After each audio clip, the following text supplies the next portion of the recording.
The second of the 6 European Community priorities is focused on empowering people with a new generation of technologies.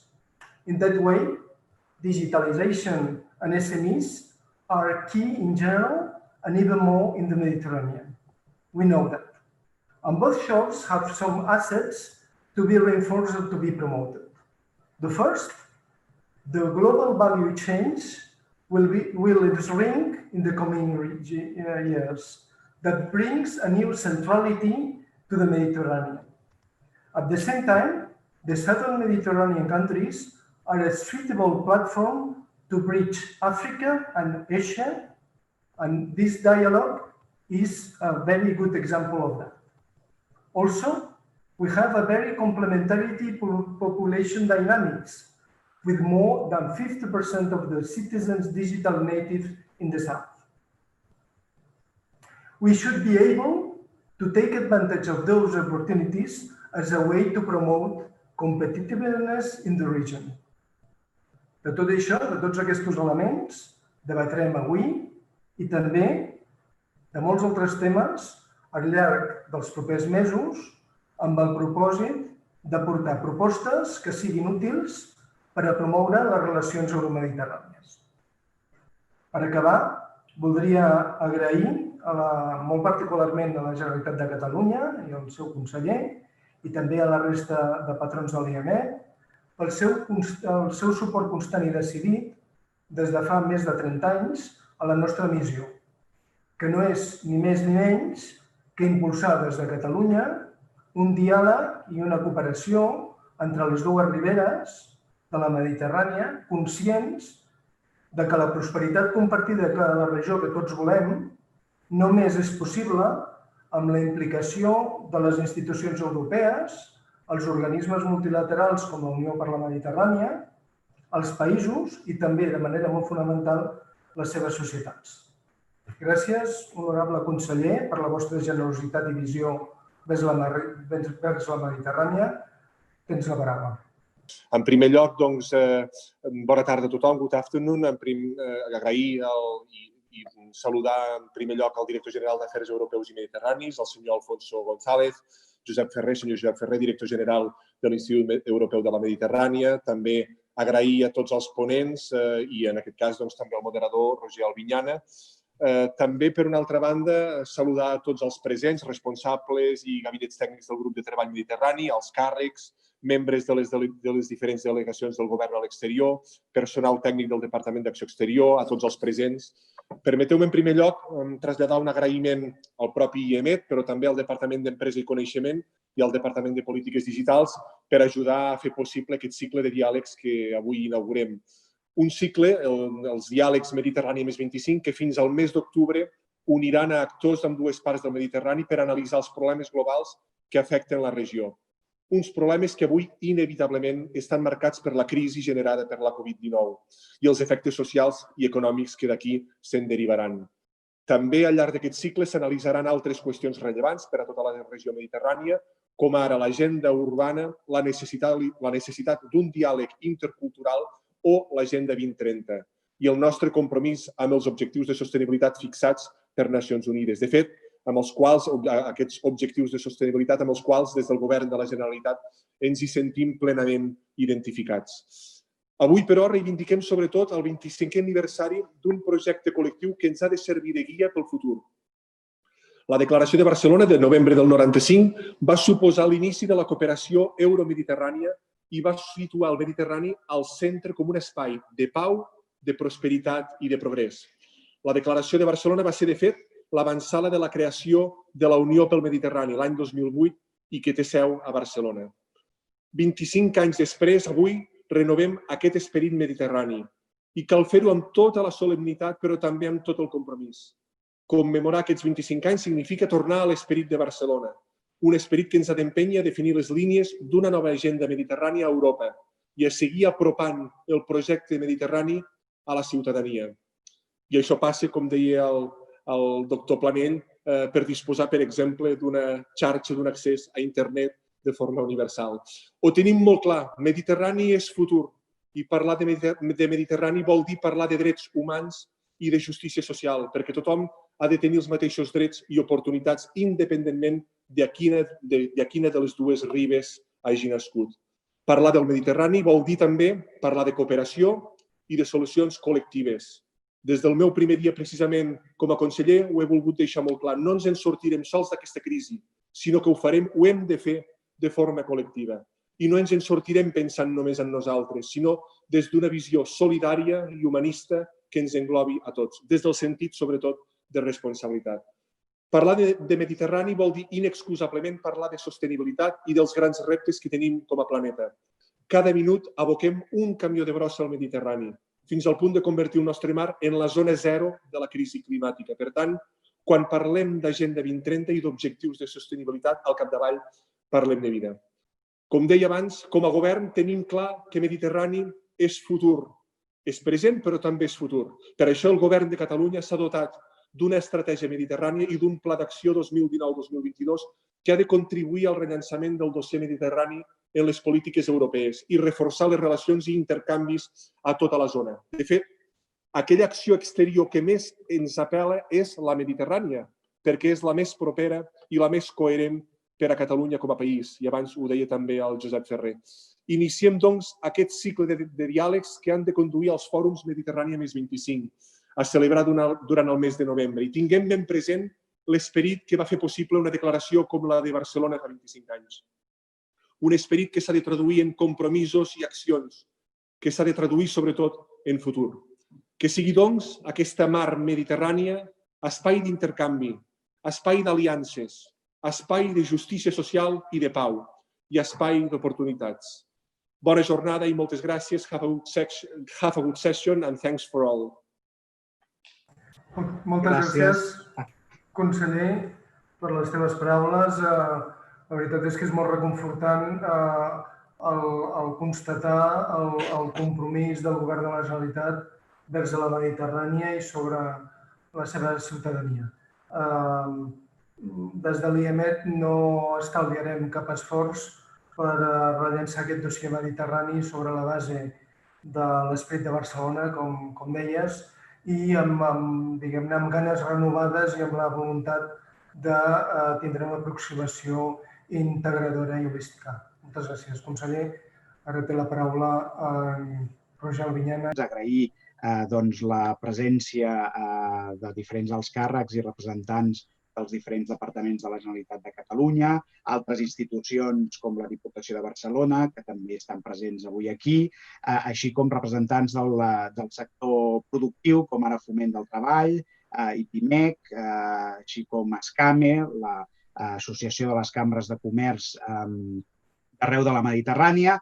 Voldria saludar a Maria Elena de Felipe, que és la presidenta del comitè Euromed, del Comitè Econòmic i Social de la Unió Europea, que també ens acompanya i amb la qual treballem molt sovint, el director general de l'Euroregió Pirineus-Mediterrània, així com la presidenta de l'Associació Euromediterrània d'Economistes, Rima Yadi. A tots ells els voldria agrair la seva assistència en aquest primer webinar del cicle Diàlegs Mediterranis més 25.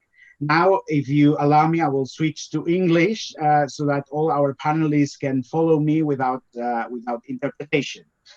You know that you can follow either the Catalan or the English interpretation by pushing one of the buttons.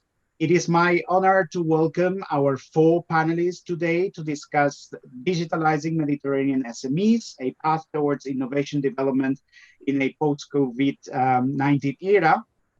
In fact, when we started planning this cycle of events to commemorate the 25th anniversary of the Barcelona process with our colleagues from the Directorate General of European and Mediterranean Affairs in the Catalan government, we decided to choose this topic because MSMEs are the backbone, are the spine of our economies. They represent between 85 and 95% of the productive tissue in the Mediterranean economies, depending on the country, and they absorb more than 60% of employment in the region. But at the same time, they also face severe blocking points, some of which could be eased by a bolder intervention from the public sector of the different countries. To mention only a few, MSMEs have difficulties to access to funding, both public and private. In Egypt, for instance, only 6% of MSMEs have had access to a credit line recently, or in Morocco, where the situation is better than in Egypt, only 18% of the banking credit goes to MSMEs. In the northern Mediterranean countries, the situation is better, but yet it is one of the problems often mentioned by the business support organizations, the chambers of commerce, and the MSMEs themselves. A second working point for MSMEs to flourish is the high rate of informality of the sector, which is more acute in the southern Mediterranean countries, with rates sometimes surpassing the 50–60%. Think, for instance, with the MSME sector in Lebanon or in Egypt. A third blocking point is the difficulties for MSMEs to go international, both in terms of export capacity and in terms of benefiting from global value chains and regional value chains.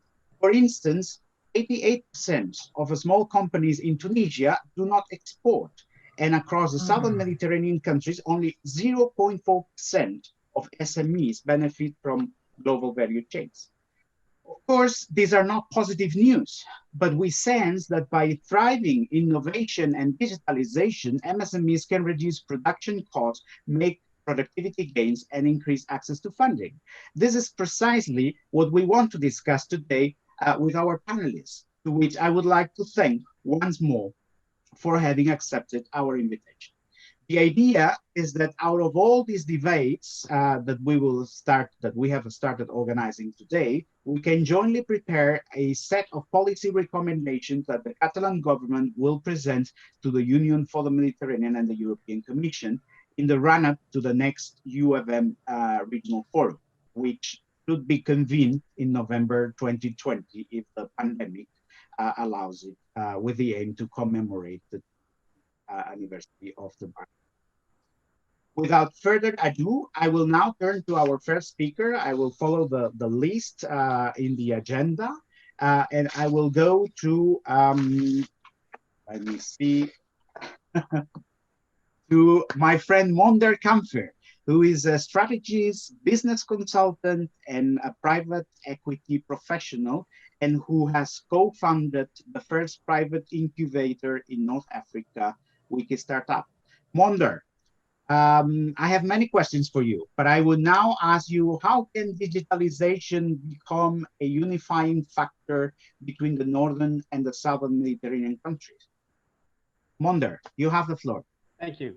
Thank you. And hello, everyone, and welcome to the audience. I will try to give the floor maybe later for the interaction. My background as entrepreneur, engineer, and investor, I came to the conclusion that digitalization is not the bridge. The mindset is the bridge. So if digitalization brought something and the COVID accelerated this thing, we can say that the mindset of people is changing. At what level this change happened or is occurring? In our perception of risk. And our perception of risk is the first move, is the first thing that changed with the COVID-19. And the second thing that is changing is the way we cope with it collectively.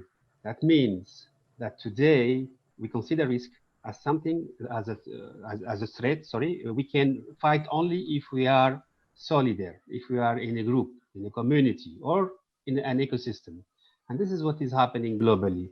So today, what is happening with digitalization, we have the tools to connect people, but also to connect companies, to connect ecosystems, and more than this, to broad complexity in our decision-making process. So we have more tools to face or to address complexity. So this is very briefly how I see the things. Now, what is local and what is global is changing, of course, with the digital economy. We can produce the value somewhere and deliver it in another place.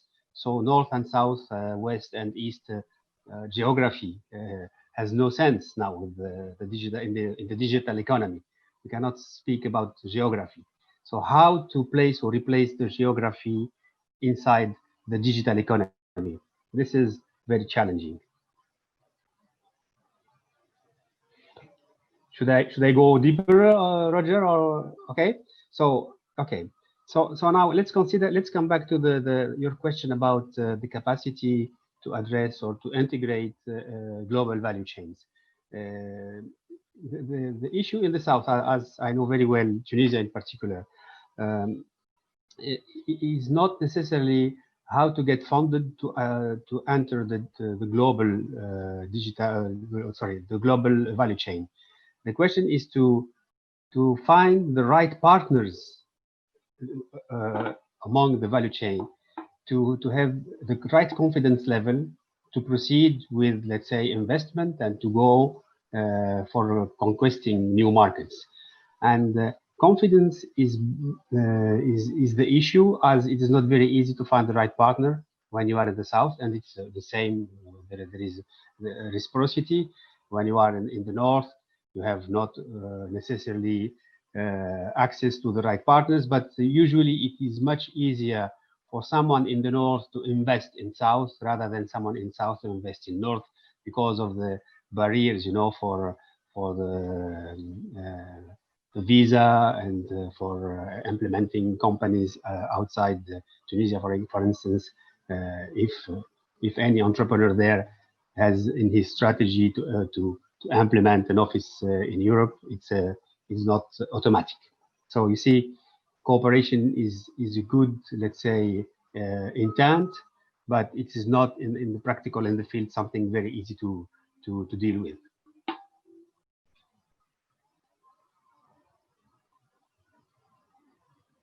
So, good.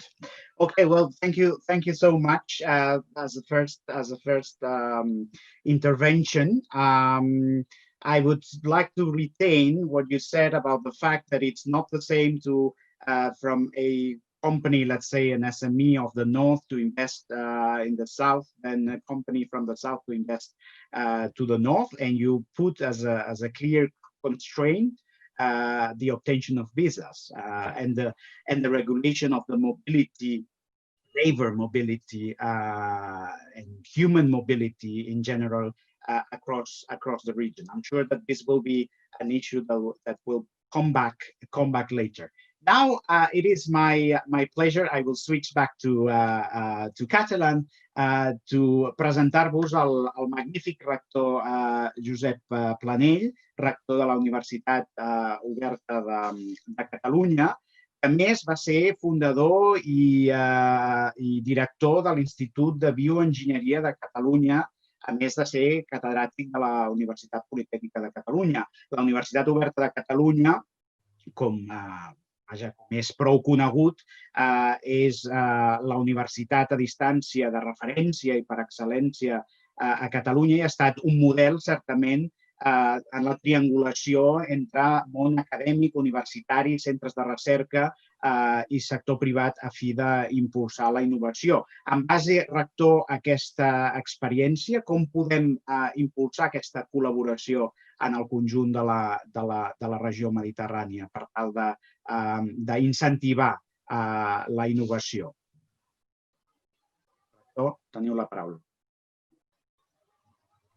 Ha de connectar... El micròfon, sí, el tenia apagat. Molt bé, moltes gràcies. En primer lloc, agrair-vos la invitació a participar en aquest seminari i, de fet, estem molt feliços de poder-hi participar. És rellevant que són els 25 anys del Procés de Barcelona i són 25 anys de la UOC. So it's 25 years for Barcelona process, it's 25 years of UOC. We haven't celebrated it yet, but because of the pandemic, but we hope we'll be able to celebrate our 25 years. Let me give a little bit of, well, first of all, I wish you that you are all well and your closest circle. We had a lot of people affected by the pandemic and our entourage, but we hope we can do well. Let me give a little bit of context. UOC was the first university 100% online in the world. It was created in 1995 by the Govern de la Generalitat because the government of the Generalitat wanted to have a higher education institution to have university degrees in Catalan. And the Parliament of Catalonia approved our university in 1995, April 1995, with a managing model which is private in terms of foundation, but with a public mandate. Public mandate means public control of the expenditure and money to be able to have public prices as well as all the public universities in the country. Can you imagine when the university was thought in 1994, if you look at the number of web pages that there were in the world, then the book from Barico gives 2,400 web pages in the world. So that was kind of extravagant to have an online university in 1995 when less than 3,000 web pages were available, when now we have 1.5 billion web pages in internet. But at that moment, the founders asked themselves the right question. And the right question is that digital transformation is not only about technology. So technology is not the answer of digital transformation. It's like global companies. Global companies is not having just an international section. It's the whole company that has to become global. So when you want to become digital, it's the whole institution that has to become digital. It's not that you have a computing department. If you ask the question that how technology will allow you to do what you were doing in a more efficient or with more efficiency or efficacy, you are asking yourself the wrong question. The right question is how technology will allow you to do what you haven't been able to do yet. What are the new possibilities that technology is offering to you? And you know what you want, you need to know what you want to do, and then technology will help you to do it. So technology at the end comes to all the stages of the process of your or whatever, of in this case of education. So and that's well understood by digital companies. There is a nice book which is the Phoenix Project, which explains that quite clearly. And we have the example. We have the example how pandemia has made most face-to-face universities go online. And what has happened? It has happened that they have applied technology, but with the art craft of each professor. Each whole professor has made his art craft to deliver a lecture, to tape a video with a lecture, and then to do the evaluation on his own mode. If you want an institution which is really digital, an educational institution which is really digital, you need to plan all the teaching, to have an education model, an evaluation model, and you have to put all the resources, technological resources. So that means a change in the governance, in that case of the university, but in the same manner of the companies. So, and why do we want education online? And why Roger was saying that work has been a reference. Why do we want higher education online or distance education? Because you can reach layers of citizenship that will be learning, will be long life learning. And that's the answer to some of the employability problems that we have at present. You need people learning during all their life and adapting their professional careers to their needs or to their or to the demands. And you need that to do that with quality. And we know that higher education has become now a business as well. And we are seeing how big investments are going into higher education, and particularly on online education. So you have to be careful to set up the quality standards that you are going to impose to these education. And that's important because it has a very strong social impact in terms of equity, or equality in terms of accessibility, because you will have groups of citizens which traditionally wouldn't be able to go to university, that now will have the chance to go to university. Adults that due to familiar responsibilities or because they live in remote areas will be able to attend a university. And we know that talent is the richness which is more evenly distributed in the world. So you will be able to get this talent and raise it up and making large number of people become trained to employment or to grow within society. But on the other hand, that's an open, it's inclusive.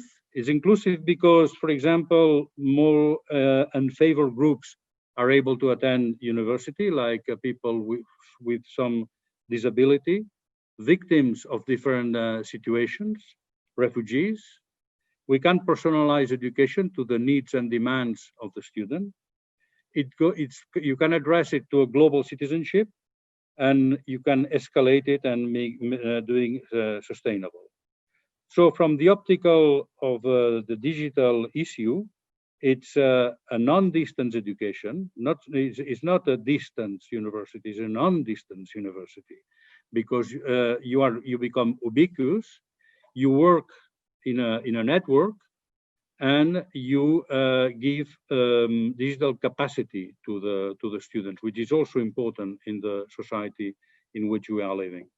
And now let me finish by commenting that due to the pandemic, we have been called by different institutions. For example, the cooperation that the Spanish universities needed. We had a web page open with the ministry and the Conference of Spanish Universities and the UNED, with the Spanish Distance University. Or we had webinars with more than 34,000 visits for transformation of lecturers or professors to the digital capacity. And moreover, you find that governments from all over the world are starting to discuss what should be the levels of quality they should ask in their universities, and changing the way that online education was seen. For example, Peru has recently changed their legislation to move into online education, which wasn't there. And you have quality agencies all over the world, in South America, doing the move to digital transformation. And finally, we should keep three aspects very on mind if we really want to secure online education for a vast majority of the population. The first one is the digital gap. So in the sense that if students are now asked to learn digitally, we have to make sure that they have access to internet and access to devices. So that's a first aspect. Then access to internet should be a public service, like electricity or water. Otherwise, it's not like high-speed trains. High-speed train is not a public service. You don't need high-speed trains, but you need water and you need electricity and you need internet. So that's something that citizenship should have in mind. We need access to internet, the network should be neutral.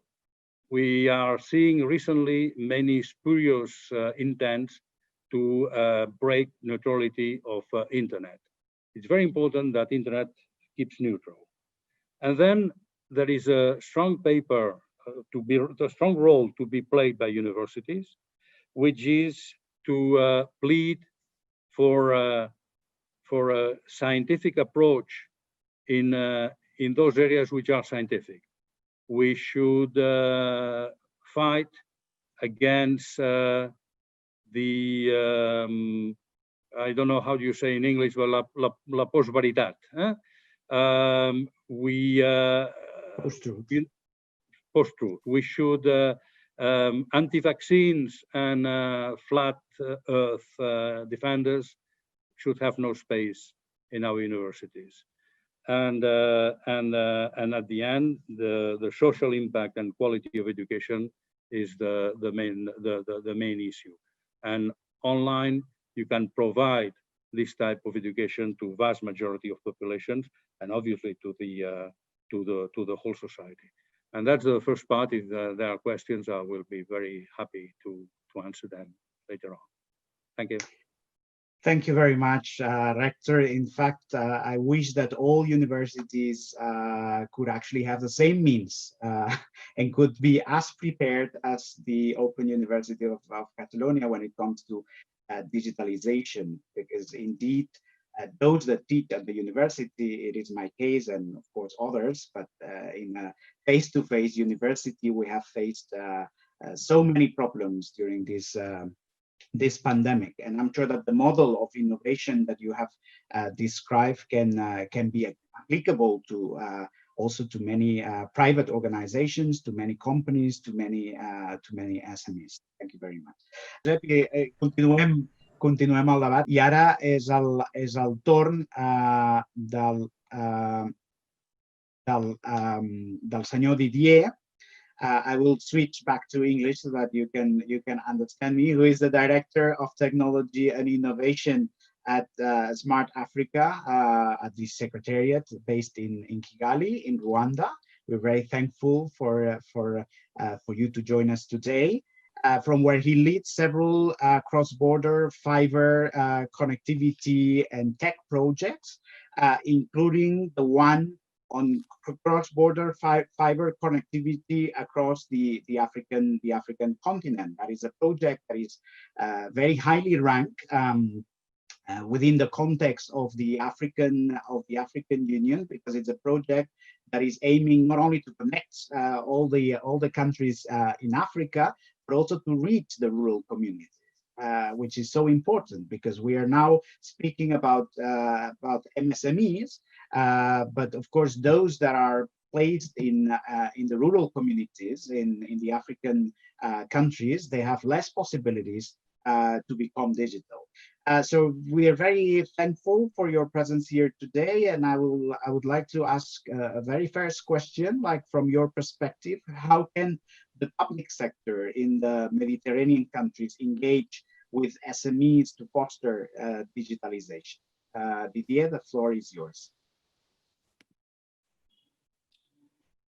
Thank you very much, Roger. Thank you very much, everyone. Good afternoon. Very happy to join you in this important event today. And we indeed share a lot in common. Today, what Europe is facing, we're also facing the same because we're a connected world. Just maybe as an overview, before diving to your question, Smart Africa, for those one who don't know it, it's a Pan-African organization today which regroup 30 member states. It's headquartered here in Kigali. So we're taking this call from Kigali where we've all been confined, but slowly deconfining. I'm happy to inform you here in this call that Rwanda was among the very few countries in Africa, with a few countries from Mediterranean, from Northern Africa, to be allowed to travel again with Europe because of all the efforts which have been put in place to contain the progression of COVID-19, and which has been quite well managed so far after 3.5 months since we got our first case. About 1,000 cases were discovered, especially because of these cross-border movements, especially drivers coming from some of the neighboring countries. So the government has done quite a good job in controlling that.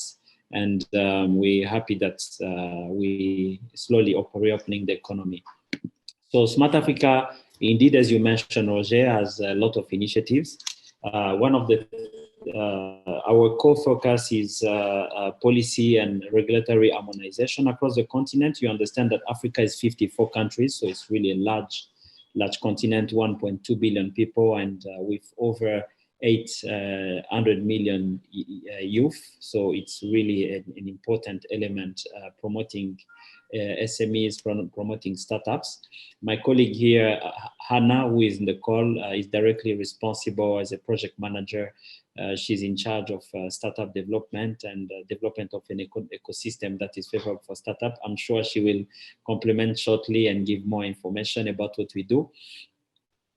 But what I like to mention here is that we look at various aspects.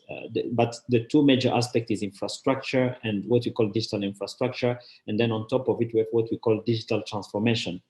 Infrastructure is very important. You mentioned broadband, you mentioned connectivity, intra-African connectivity between us, data centers. We have also consideration around, when you go to transformation, we have issue around digital ID. We have issues related to harmonizing data markets, which is very important because we are working on creating one data market for Africa.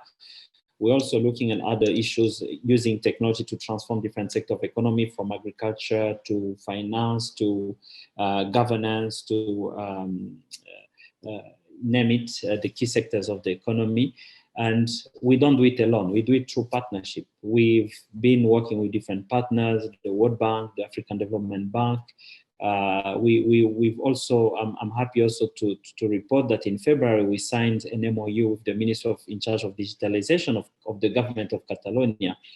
It was just in February, late February, when we were in Spain, in Catalonia, and we signed this cooperation with purpose to share experience, share knowledge, but also exchange expert professionals working on human rights and gender equality, strengthening relationship, and a very important element was also entrepreneurship and job creation. Why? Because we believe that the future in Africa and really the development of Africa rely on giving the ability to the young population, Africa being the continent with the youngest population today. The future really rely on investing in them and giving them the tools to transform and to participate in digitalization, but also create wealth and create economic opportunities.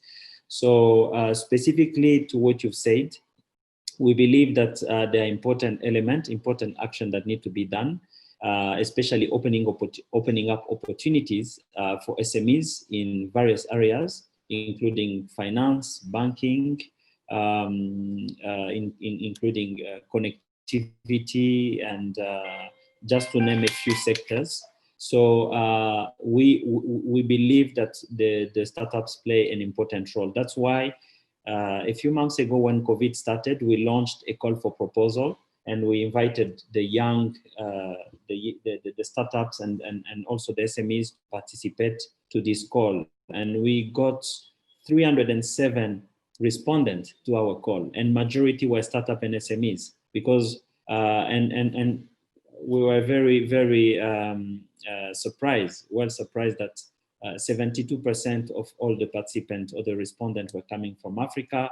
There's 46% of SMEs and 29% of startups. I think there's no better time than today than really sending a strong signal to the startups and the SMEs that they have an important role to play, really changing this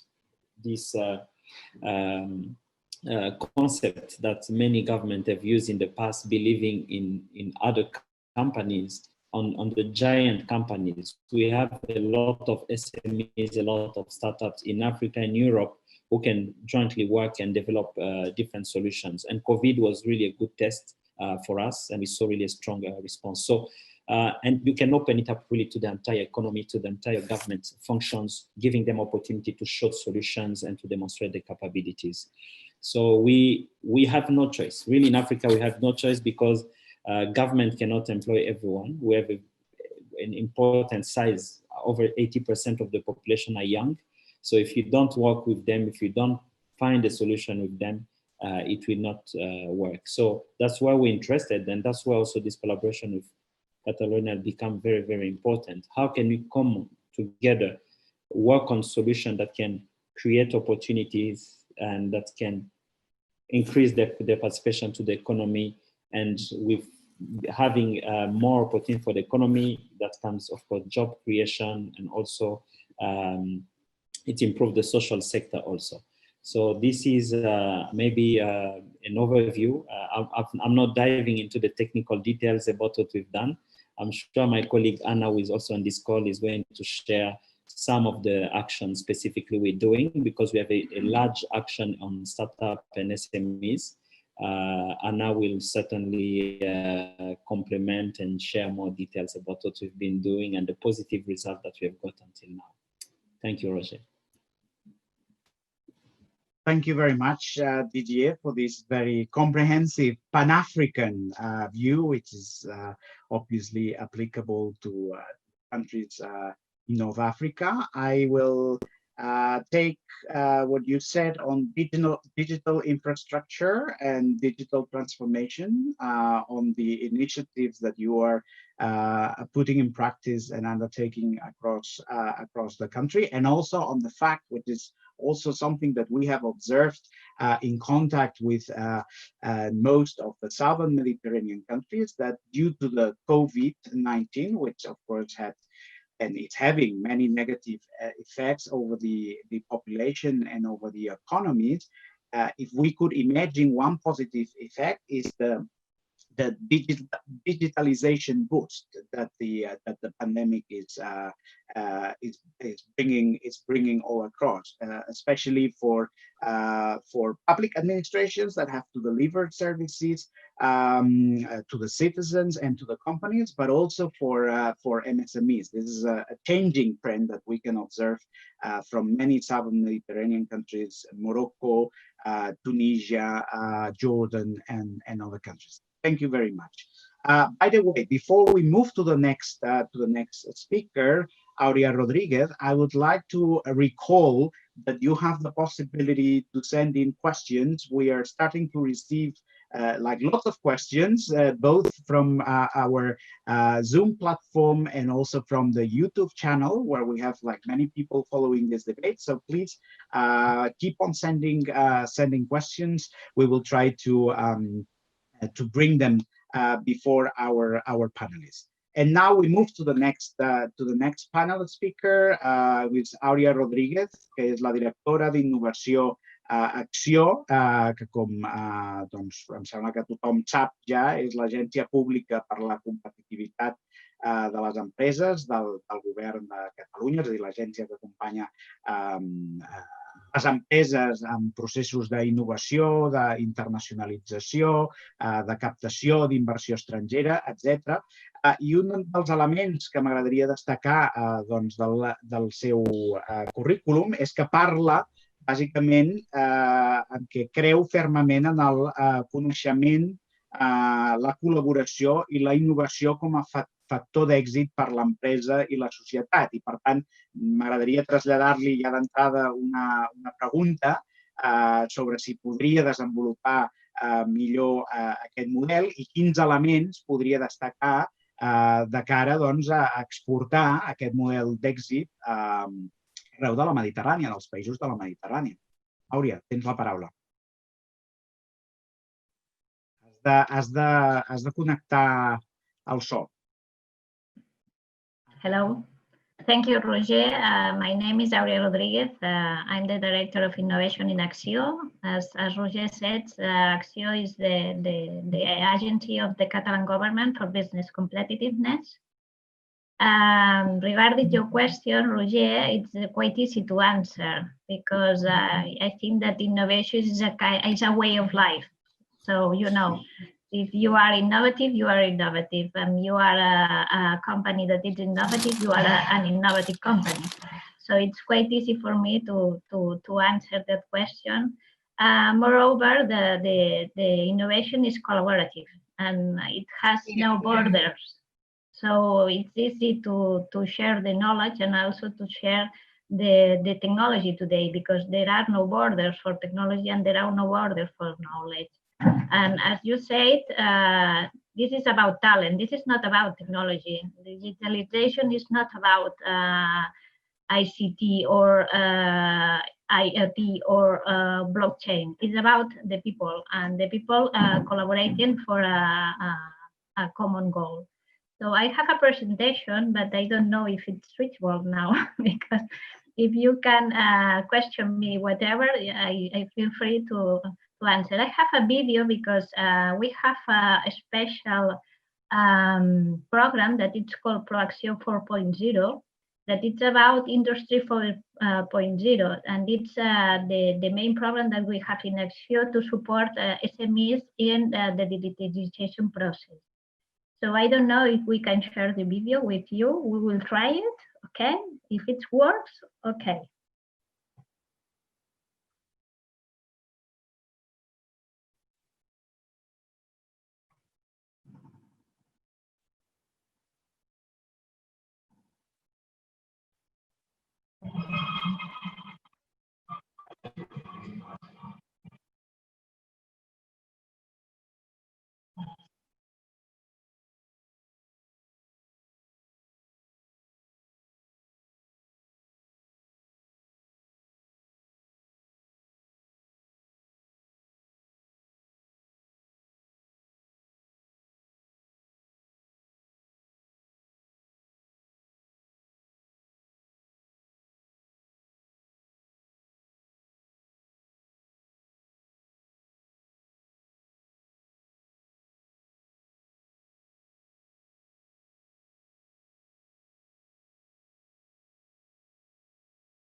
Okay.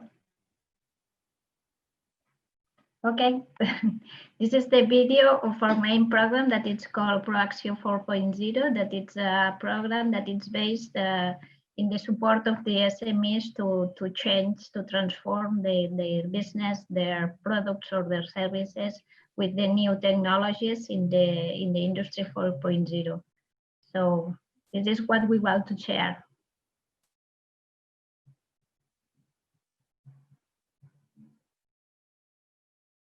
Roger?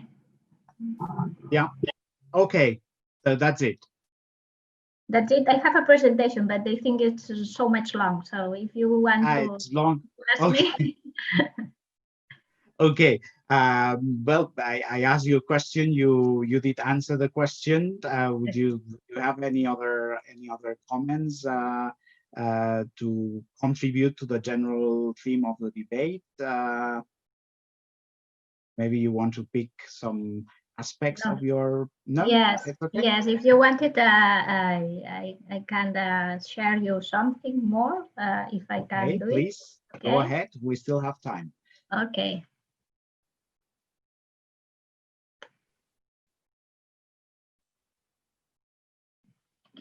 This is a small presentation. It's about what we do in Axio to support the SMEs. Okay, I will continue in Catalan. As I said, innovation for us means competitiveness, and it means the future. So we are trying to help the companies. I'm trying to share my screen, okay? Because the 21st century, we consider that the DA is innovation. This is our framework of work. We have a special national plan of industry that we are working on. These are the key technologies that we are supporting in Axio for the transformation of the companies. But this is the situation right now, that these technologies are disruptive. So this is the situation that we have just now for the COVID crisis, and it means that digitalization are deceptive, that disruptive, that these materials are free, and democratization. For us, innovation is more than technology. It means science, it means industry, it means regulation, it means territory, as you said, creativity, invest, competitiveness, talent, ecosystem, and of course, education. And we have now, as you know, we have the COVID crisis, and we have special sectors that have a special crisis and other ones that are special opportunities. So what we would like to focus in the opportunities. This crisis affects to everyone in the globe, but there are people that think that in the worst moments we have the best opportunities. So we have SMEs that are working in solutions for the crisis and solutions for the new opportunities that the COVID crisis faces. So what's next now? We have a low touch economy, but it means a change in the with our relative social distance and the consumer's response. We work from home, we eat at home, we have more entertainment in other ways. We don't travel, so it opens other possibilities. And of course, we have a digital coordination between all the platforms. So these are opportunities for us. So we have to reinvent us. Our program is focused in 4.0. It's not only digitalization, because also includes other physical technologies, such as photonics, for instance, that we have here in Catalonia. And we have a commitment of the government of Catalonia to promote also the circular economy. These are the opportunities that we have with these technologies and the applications that we have in the industry. And in Catalonia, we have right now, 365 companies that are working in Industry 4.5 with more than 1,200 million euros of return. These are applications that we have here in Catalonia with Catalan companies, such as 3D printing, as a small company that is called Barcelona 3D, and other ones. This is the program that we are focused on, that it's ProAcció 4.0. You have seen the video. Now we are working in a concept that is promoted by the European Commission, that is the Digital Innovation Hub. And we have here a scheme of what we are working, that is the Digital Innovation Hub of Catalonia, that should be connected, of course, with other hubs in the world, of course, in Europe and in the Mediterranean, but of course, with other hubs in the globe. So this is a project that we are working on with the Department of Digital Policies also together, to try to have a very unique hub that distinguish Catalonia in these technologies. And it's focused also to support our SMEs with these new applications. We have also the Catalan Startup Hub with more than 1,500 startups. So this is the 70% of these startups are devoted to Industry 4.5 also. These are the technologies in the centers that we have in Catalonia that are focused on these different technologies that they are called Tecnio. And nothing more from my side. I have a very good team, and as Steve Jobs said, great things in business are never done by one person, they are done by a good team. So this is the team of Acció. This is what we are doing. So Roger, if you have any more questions, please feel free. I'm sure that there will be more questions, but they will come to the end, because now, after your very extensive presentation, it is time to move to our last speaker today, who is Hanae Bezat, who is a project manager at Smart Africa Secretariat, working from Morocco. And within Smart Africa, Hanae leads the work on startups and innovation ecosystems. But further than that, She's also the founder of Duar Tech, who is a Moroccan non-profit organization that promotes the economic independence of young people, especially women. So I think that the question of how we can apply the SDG 5, the one on gender equality, into this process of digitalization is a very important question, and I'm sure that you will have lots of answers to this question. So, Hanae, the floor is yours. Thanks. Thank you so much, Roger. Thank you for having me. It is my great pleasure as a Moroccan, but based in Kigali. I moved to Kigali a few months back, and also clearly proud Mediterranean that has strong ties with Barcelona, because I actually learned coding in Barcelona. So Barcelona helped me get through my way as a woman in tech.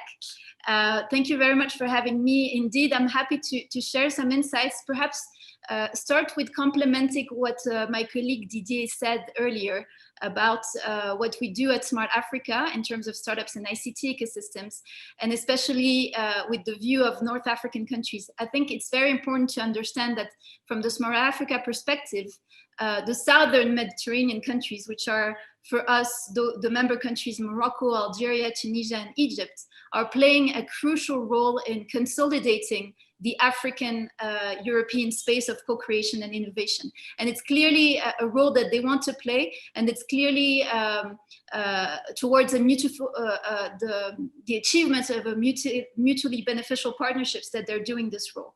Now, they're very proactive, and I want to particularly underline the role of Tunisia. I'm happy that there's a fellow from Tunisia and an entrepreneur, because precisely the work on startups and ICT ecosystem has been led by the Republic of Tunisia, Tunisia being the first African country to enact a startup act. And based on this work of Tunisia, that has done a process of co-creation of public policy for startups, hands in hands with its ecosystem, we created a blueprint, so a document of reference that serves to harmonize legal frameworks across the continent for African countries to also take something similar as a startup act.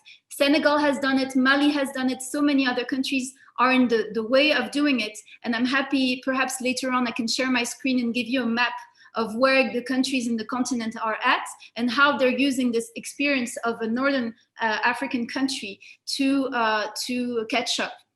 And it's very, very key to understand that there's an awareness now in African countries of the role of startups in ICT ecosystems. If you take the Alliance, for instance, in 2019, there was a survey that was run across the members, and they ranked as their key priority the work on startups and ICT ecosystems. Hence my role, hence the creation of my job, actually. So 94% of them ranked it as a top priority. So this is why now we're working very much at a strong pace to make sure that African countries are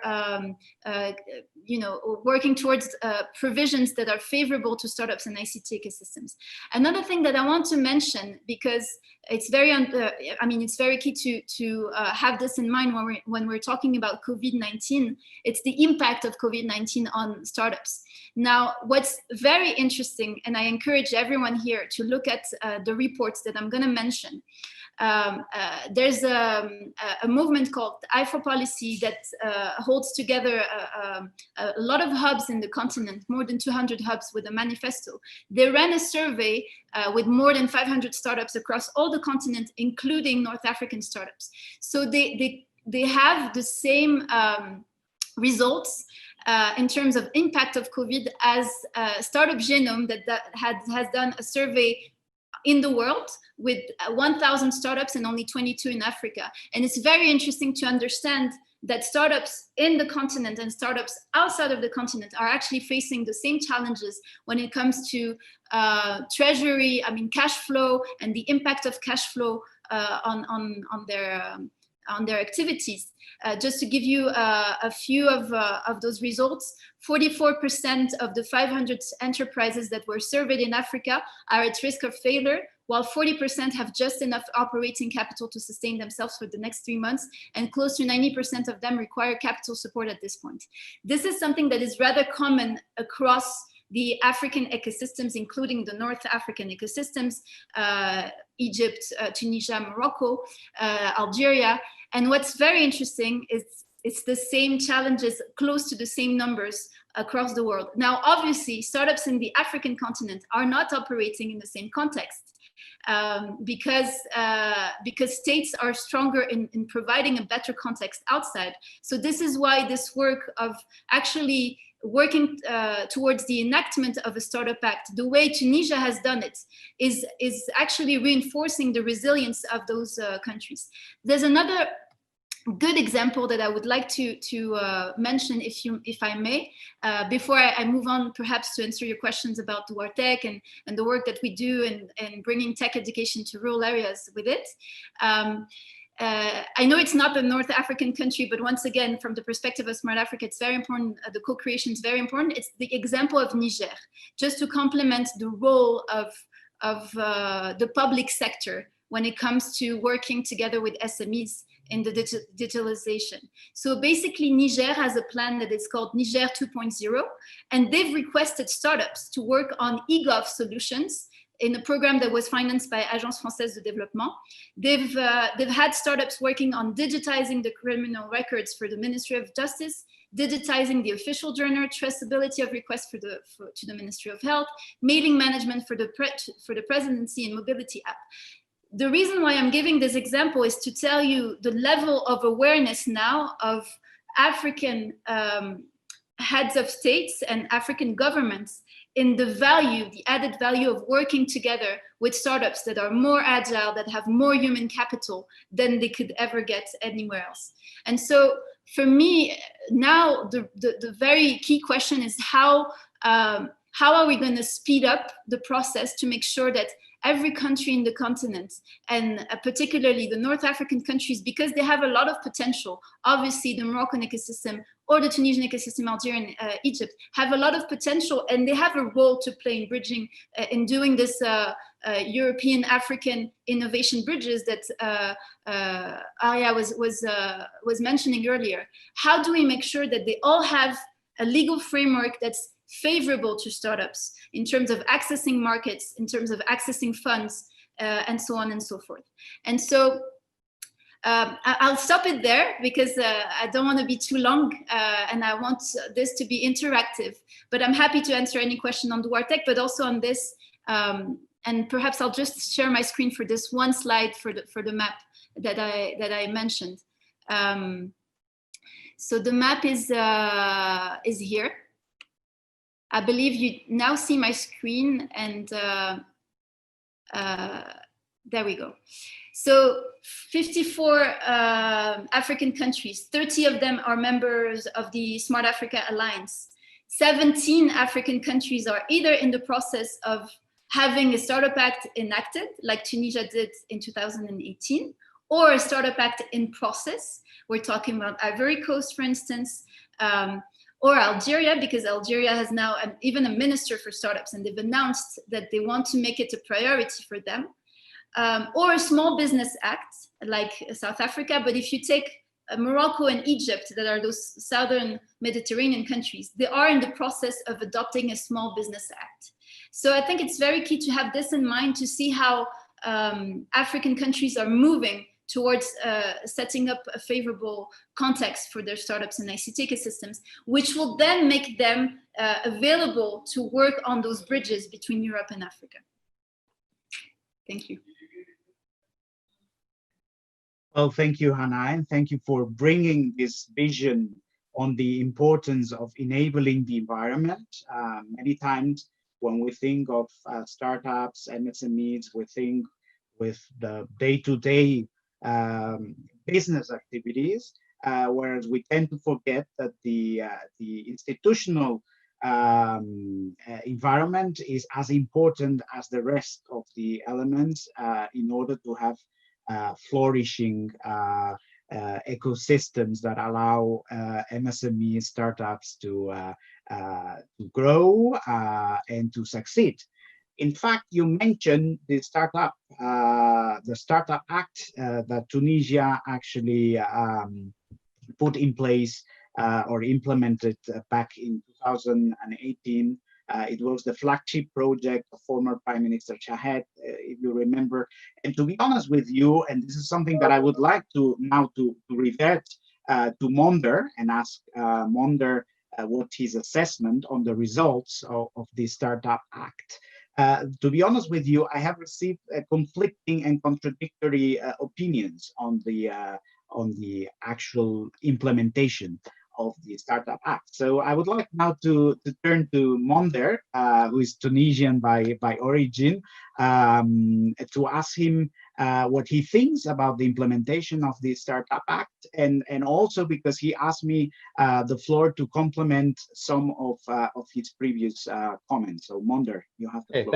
Thank you, and thank you to give me this chance, Hannah, to elude the question of public policy.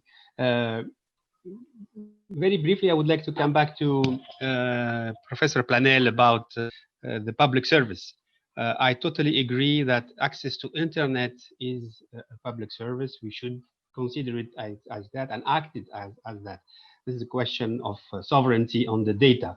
And sovereignty on the data is, I think, the next big issue for governments. So how to deal with privacy, how to deal with data, the value of data, who should monetize it and how to monetize it, and so on. So the digital era requires this deep, let's say, reconsideration of the data as value, and we should also look at it as a service, and to where is the border of the public sector and the private sector there. So another debate maybe. But public policy surely is in the heart of the job of a government. And what has been done in Tunisia, acting a Startup Act, is a way to show where is the concern and where is the focus and where the effort should be maybe done in the coming years. So as a political act, it's obviously something great. Now we should measure it. We should measure the impact of this law or this policy. Just briefly, you have to understand that before the Startup Act, we had also a Small Business Act, and we had many incentives for investors and for young investors. And usually what is missing is how to measure the impact. Okay, it's very funny to say we did in the new law or a new policy, but it's not at all funny to say what is the impact of that for a politician, I mean. So I have the chance to work on a study, formal study, research study on the impact, in fact, in the innovation ecosystem, potential and performance. And I took the study case of Tunisia. So I have a very precise idea on what is working and what is not working. And I started modeling the ecosystem. And the ecosystem is key because it's something new in our discussion. You see, today most of you are mentioning ecosystem like something very common, but ecosystem is not very simple to define. Let me try to share with you my definition of an ecosystem. Roughly, we can consider it under different manners, but we can think the simplest way is to consider three spheres inside an ecosystem: the capital sphere, the knowledge sphere, and the market sphere. Okay, three spheres. And those spheres are interacting, and sometimes one is dominating, or two are dominating, or one is missing, or some are missing. So the configuration of these three spheres and how they interact determine two things: the potential and the performance. The potential means what is the capacity, the capability, the combined capability when everything is running well. For the capital sphere, for instance, it could be the dry powder, how much money we have in reserve to fund startups. And the performance is how much of this money we are bringing to startups, we are putting in the capital of the startups. So this is a portion of the potential. And under this view, I did a ranking. I did a very nice ranking. So I discovered over 40 over African countries. And I discovered one thing, that Tunisia is not in the top 10 for potential, but it's in the top 10 of the performance. That means the potential is small, but the way we use it at the maximum, okay? The portion of the potential that is translated into achievements is very high. So you see, this is very passionate debate. I can give you, if you like, I can share my screen very quickly to give you the ranking, because I see that DJ is impassioned to know who is in the number one, number two. So I will give you that very briefly. Okay, in terms of potential, do you see my screen now?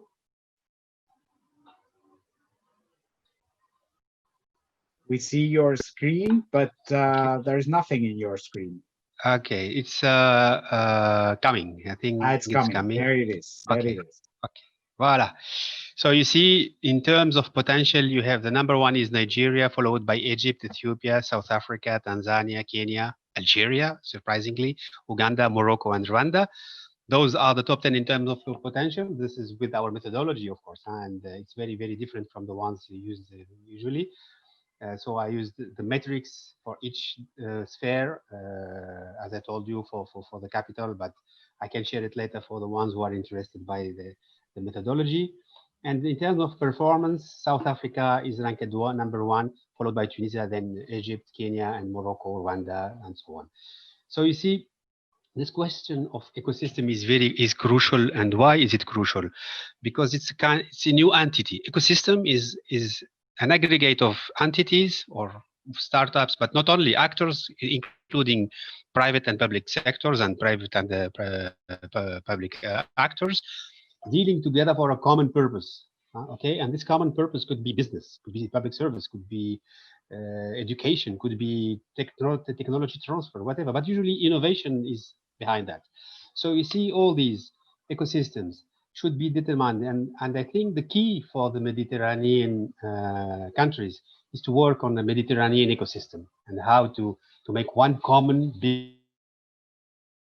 Everyone will feel at home there, and this is my message for the next dialogue. Thank you, Monder. Proposal has been well taken. By the way, we have among the questions that we have received, there is one from Rim Ayadi that I would like now to ask to all of you, that you can see in the question and answer box, and it reads: how to deal with the digital divide? Infrastructure in Africa is lagging behind, and this is a prerequisite for MSMEs and startups to prosper. So who would like to answer this question? Maybe Hanai, would you like to go ahead? Sure, I can try and answer, but if you allow me, I would just like to make a few comments on Monder's. Go ahead, please. Thank you. Thank you very much, Monder, for this ranking. I think it's very useful. And like I said, I shared with you with the chat, I'd love to receive the report. I think what you're saying in terms of assessment is absolutely key. And it's about time to do it. And I think the Tunisian government is very aware of that. And the reason why I'm saying so is that they've proposed in the blueprint that I mentioned earlier that we set up an African index that would assess those type of public policies. And if you allow me, I'll just share my screen again briefly to show you the indicators that they've suggested. So you need to stop sharing your screen so I can share mine. But basically, I'll tell you briefly the indicators. It's political willingness with 3 indicators: legal environment, skills and R&D, financing and access to market, innovation and incubators hub, infrastructure and access, key achievement, and security and confidence. Those are the big categories, and we have more than 30 indicators, which would take from ministries of ICT, but associations and also ICT ecosystems. Now, so clearly we are in this logic of assessing the impact. The second thing that I want to say, and I very much, I am with you on this, we need to make the Mediterranean a place of co-creation of entrepreneurship. Now, I think that when it comes to Southern Mediterranean countries, they've started in a way because we now have the Maghreb startup network that was held by the World Bank. And just a few weeks back, when one of the sessions that we did with our working group, we had them present. And I can tell you the echo to other countries and other regions in the African continent was very positive. They all want to implement something similar to that Maghreb startup network. So I think we're getting into experiences that are positive and that can be shared. Now, on Reem's question about how to deal with the digital divide, I think it's very important to understand that we have room now to address inequalities in an unprecedented way. In terms of rural and urban areas, in terms of gender, obviously, as a female entrepreneur, I can tell that my main mission was obviously to bring this powerful tool of coding and tech entrepreneurship to other fellows in the space, so female, and especially female from rural areas that are very much discriminated against in our societies in Northern Africa, but also in the rest of the continent. So I think it's a matter of political willingness. It's a matter of obviously giving infrastructure, but also working on this culture. Because, you know, you can bring a school in rural Morocco, set up a school, bring 5G if you want, bring computers. If the man in the house doesn't allow his wife or his daughter to go to the school, it's not going to happen. So what we're doing, and typically this is something we do with Duartec, is to bring opportunities and to also work with communities, not in a confrontational way, but rather bringing opportunities for everyone to understand the aspects of positive aspects of the change, so that men and women in the community benefit from it. So I think it's a work that is that needs proximity, it needs a vision, and it needs continuity over time. But for me, it's very clear, just like Josep Planel said, access to internet is a human right more than a public service. To me, it's a human right. We need to enable the conditions for everyone to have access to this human right. Thank you. Thank you, Hannah. In fact, you were crystal clear with your answer. We have another question from the head of the Mediterranean policy in the Catalan government, Gemma Borrell, who is asking which priorities in terms of digital education and support to the digitalization of the SME development at the European level can be useful for the cooperation with the Southern Mediterranean countries. So what kind of policies, especially you that are sitting on the other side of the Mediterranean, be it in Tunisia or in Kigali, what kind of policies do you meet from? Because there are like an array of policies and instruments that have been enacted throughout the last 25 years from the side of the European Commission. But what do you miss, Monder? Go ahead. Let me try to start with some ideas from my experience, as I'm meeting a lot of and screening a lot of startups requests for fundings. I believe that those startups will gain if they are connected to university, because it's there where we produce knowledge. It's there we can produce science and technology, at least the first layers of science and technology. So what is probably missing is a public policy for technology transfer. So IP protection, usually we talk very well about IP, and IP protection is very well, let's say, described practically in terms of legislation or regulation, but not the technology transfer. And I think we need people specialized in tech transfer today. And more than this, because technology, the tech transfer is also has another, let's say, scope. It's not only about taking knowledge and try to commercialize it through research-based spin-off, for instance, or startups. It's also how to protect the inventors, the researchers. We have to think about the chain of ownership, and this is very, very sensitive.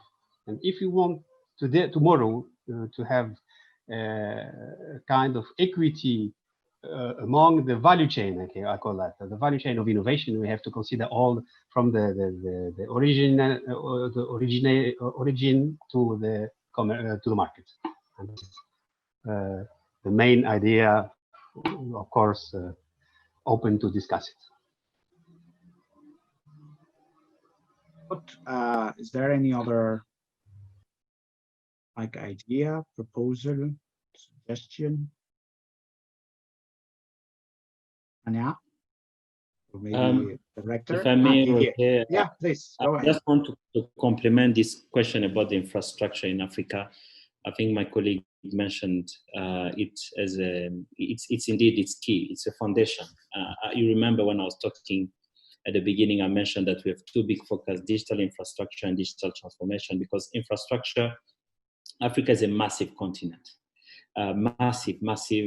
We're talking about 54 countries, and which until 2007, I think, didn't really have activity. But since then, a lot has happened. By 2013, over $72 billion were invested in infrastructure, submarine cable, but not only submarine cable, more interconnectivity, bringing the connectivity from the submarine landing point to the countries. But that's not enough. So countries have been investing and adopting digital broadband policy, and with the broadband policies, they specifically identified action like creating fiber networks, national fiber backbones, deploying last mile like 4G and 3G and 4G, and even more. Today, there are even more technologies affordable, including satellites, which used to be very expensive, is becoming now much more affordable, and also at the price very competitive like fiber today, offering also equally high speed. So we've seen a lot of positive response, positive embracing, the stakeholders really taking it really as a serious matter. The chairman of our organization of Smart Africa is President of Rwanda, President Paul Kagame. And again, I think if you hear his statement, because he's also part of the Broadband Commission, the UN Broadband Commission, is exactly the same. Broadband is internet, and broadband is a human right. Is as important again as water, electricity, because today we're in a connected world. The digital economy will never happen without the right infrastructure in place. So we've seen this political will really happening in many countries, and there's been a lot of projects that have happened. About 2 years ago, Rwanda migrated to 4G with 96% coverage of 4G in the country. And this was because of political will. The president invited investors to come and to invest in 4G. I mean, I'm telling you that because at that time there was also already some investment going on 2 and 3G, but the idea was really to move forward and to leapfrog, to go to the next, and it attracted the investors that were able to put 96% of the population on the map for the 4G connectivity. So political will is very key. Despite some of the challenges, remember, as I mentioned, it's huge, it's massive as a continent. There are some countries which are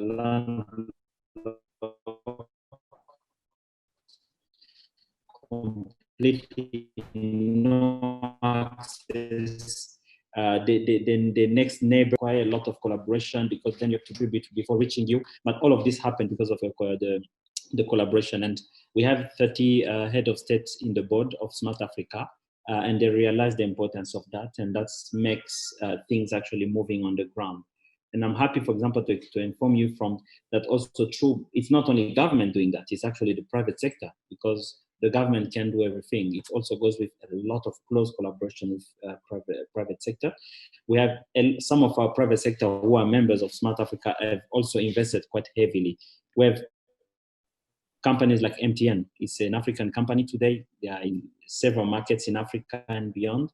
We have companies like Liquid Telecom, which has invested tremendously heavily in infrastructure. They managed to connect Cape Town in South Africa to Cairo. Now they're moving from Djibouti, and they're going all crossing up to Senegal. So all of these are initiatives which are taking place, we strongly believe that there's need to be a public and private partnership to make it happen. It will never happen just by one. Sometimes it's just political will, attracting investment and creating an environment that favor investment in Africa. Others is just by mobilizing and putting really investment, not just talking, but walking the talk. So a lot of things are happening, and I fully agree with the person who asked the question that infrastructure is key, and that's why it's a priority for us also. Thank you. Well, thank you very much, Didier. In fact, I received one of the several questions I got from YouTube. There is one which I'm also interested to say the least. And this is a question on the situation in the Sahel, because actually Hanai mentioned this project, Niger 2.0. Of course, when we look at the Sahel, and you know that way we are starting to look, the Mediterranean is like a big Mediterranean region, which is not including the Sahel yet, but which is closely interconnected with the Sahel for different reasons of security, reasons of mobility of human beings, of climate change, and so on and so forth. But we always had this impression that that there was little there in the Sahel. I mean, there are like 5 countries, but there was not much productive activity. And therefore, I would like to ask you, what kind of initiatives are you undertaking in the Sahelian to basically help them digitalize and improve their situation? Thank you. I think that's a great question. We have a few countries who are part of the Sahel. We have Niger and Mali. They are part of Sahel, but also members of Smart Africa. The president of Mali was among the founding 7 presidents who created Smart Africa when it was created in 2013. We've seen countries like Niger, just to give you the profile, very massive country, very, very big, a big part, also desert. The desert has a big the big part of the country is in a desertic area. Villages, small villages here and there. One of their interests, of course, was because they don't have, except the capital, the rest are smaller towns and smaller villages, and you can drive for 1 hour without actually meeting another village. So it really needs customized solution. You cannot apply the same as a country like Rwanda, smaller country, 26,000 square kilometer. Cities are more populated. Of course, there are villages, but for them, they really need something else. So they chose one project specifically, which is smart villages, because they realized that the only way to succeed is really to put tools closer to the communities, education closer to the community, using government services closer to the community, and so on. So they created with us a smart village model, which has been an interesting model that we're implementing with them, so that the villages are connected. And if they're connected, I bet they can better participate to the digital economy. Mali, for example, is part of a project on digital connectivity, cross-border connectivity. One of our countries, Guinea is one of the member states from Smart Africa. They started an initiative they are leading the initiative of cross-border connectivity with other countries. So as we speak, they are connecting, Guinea is connecting with Sierra Leone and also with Mali at the first phase of interconnecting the 3 countries, because we realize that there's still a lot of traffic from an African country to another African country that has to go to London first or Amsterdam before coming back to Africa. And when you make the call, or you make a call today, is almost the same. When you place your call will probably go to Mumbai, to India, and somewhere in Amsterdam, and then coming back to Cote d'Ivoire, for example. And it doesn't make sense because of lack of infrastructure. So that's one step in that direction. And after the first 3 countries, which are really now looking at stronger connectivity, we're going to expand it to 7 countries, to 21 countries, and all the 30 countries in different phases, of course, because it requires some investment. So movement are happening in the continent. They are not moving at the same pace, of course, because countries are different. They have their own sovereignty, they have their own realities, which are different from others. We can see some countries moving extremely fast. Others are going in a relatively good pace. Others are going a bit slow. But what is important, as I mentioned, is all start by a clear vision. 10 years ago or 15 years ago, when we talk about ICT, it was perceived even from the head of state and as something that is very, very far-reached. Internet was a bit of a mystery 15 years ago. There was no ICT ministry in several countries. There was no digitalization ministry. You had the Ministry of Infrastructure. Some of them had an IT component, but it was many road, railway, aviation, and technology or ICT was really a small component. But since then, so many things happened. I guess most of the countries now have a minister who is solely focusing on technology, and even now better. They are not just looking at the infrastructure, they're not looking at the transformation, digitalization of the different sectors. It's no longer telecom just. So there's been really a journey, and we cannot say that the journey is over, very, very far to being finished. Otherwise, Smartafka would not exist. So if we are here, it's really to facilitate this journey. But we are happy to see that there's some progress which is happening. Thank you very much. We have other questions, but unfortunately we don't have much more time left. So unless one of you wants to raise any specific issue, or you want to answer to a comment which has been made, that this is not the case, then I would like to conclude by saying that the digitalization challenge, of course, is of utmost importance. I will take the words of the wise words of Didier when he said, well, we need to work on the one hand on digital infrastructure, and the rector, Rector Planell, put a lot of emphasis on this question. Well, the connectivity, internet connectivity is a right.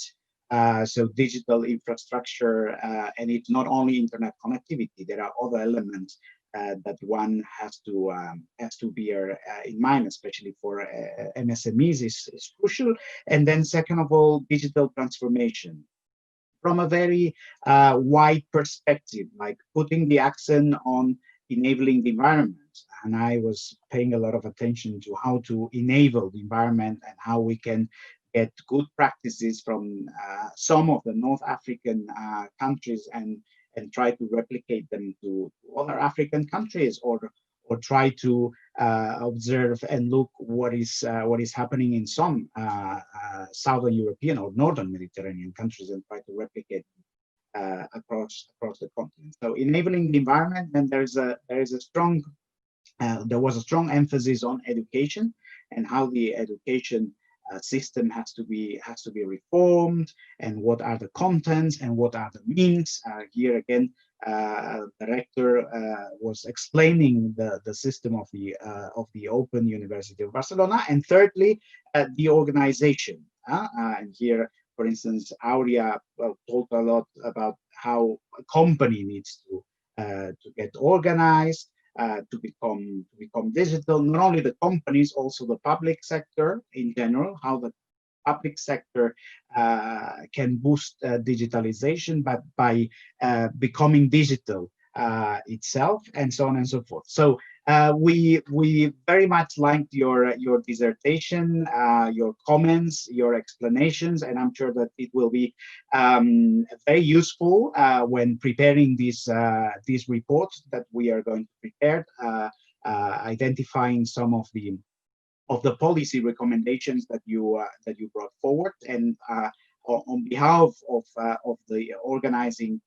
team of IEMed and also the Catalan government, I would like to thank you wholeheartedly for accepting our invitation, and we will stay in touch in this run-up to the 25th anniversary of the Barcelona process and the UFM Regional Forum, which is, as it was announced, to be convened by the end of November, with the ministers of foreign affairs of all the 43 countries of the UFM, if the COVID-19 allows it, because at the very moment we cannot foresee things in the short and in the mid run, because we all depend on the development of the pandemic.